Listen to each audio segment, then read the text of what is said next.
जे ना डरी वो मरी। आदरणीय मुख्यमंत्री जी, मैं आपके बिहार राज्य का एक युवा नागरिक हूँ। बाकियों की तरह मैं भी अपना गांव छोड़कर शहर गया पढ़ने, पर वहाँ किताबों की जगह कब शहर को पढ़ने लगा मुझे पता ही नहीं चला।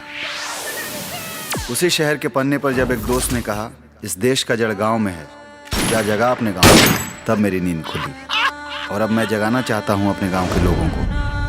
मुझे एक्टिंग किसकी करनी है? भोकाल सिंह की। और मेरे गांव में जगने का अधिकार छीन लिया गया है।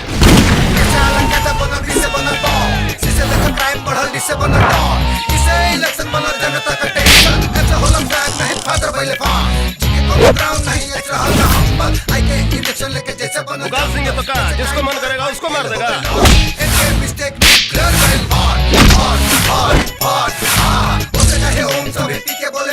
मतलब भोकाल सिंह पूरी तरह से तुम बन चुके हो। गोर के पी गए नहीं, मतलब कैरेक्टर पी गए हैं। बता दे भोकाल सिंह कहाँ बात, लगातार खोपड़ी खोल के खरबूजा बना दे।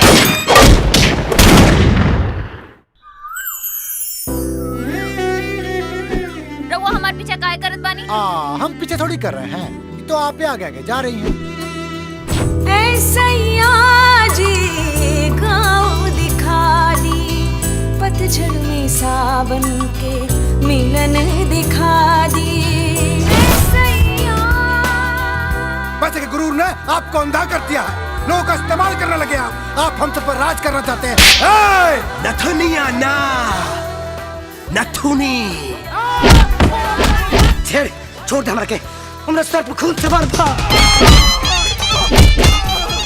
वो दो कोड़ी के गुंडे थे, लेकिन जिसके गुंडे थे ना वो दो कोड़ी का नहीं है, विधायक है।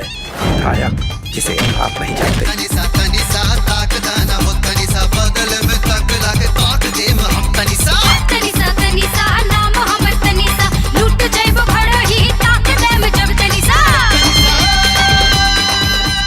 भरोसा हमरा पर, तब भरोसा रखिए।